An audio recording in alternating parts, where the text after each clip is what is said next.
Сайн байцгаана уу хүүхдүүдээ. Өнөөдрийн үлгэрээр бүгдээрээ цэцэн талийг ярина.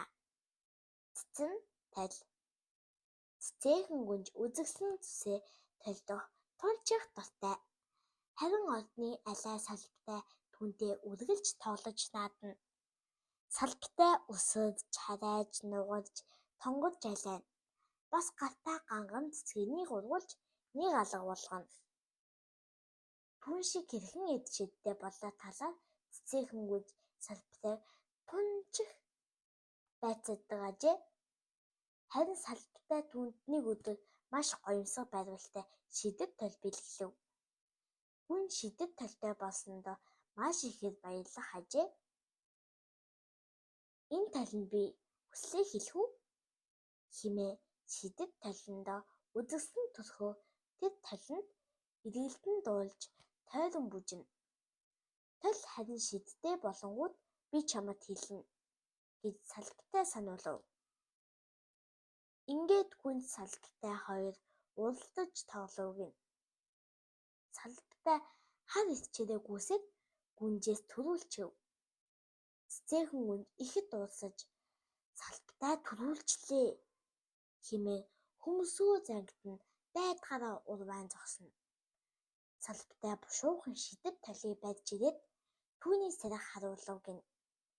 Гүнж урваах царайгаа харан улам их урлав.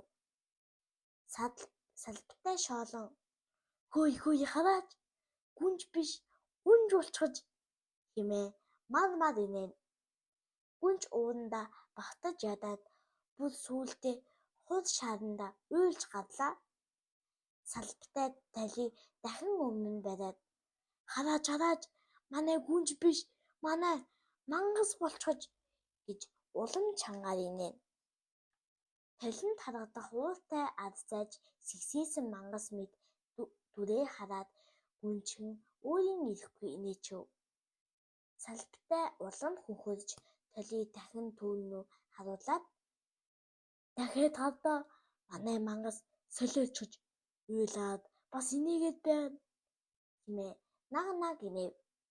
Гүнж нулимс туссан маш инээдтэй үүрэнгээр ярвайсан царайгаа шидэт толинд хараад өөрийгөө шоолон улам ихээр мушийн инээж ихэд ичхэд төрөв. Салбитай шидэт толыг илэнгээ энэ бол сэтгэлээ хаздаг шидэт тол хэмээн үнсэн. Дандаа гүнж баймаар байвал шидэт цэцэн толиндоо хараарай гэж салбитай ийхүү ухаалаг сургаалаа эрхэм гүнжид хайрласан юм гэдээг.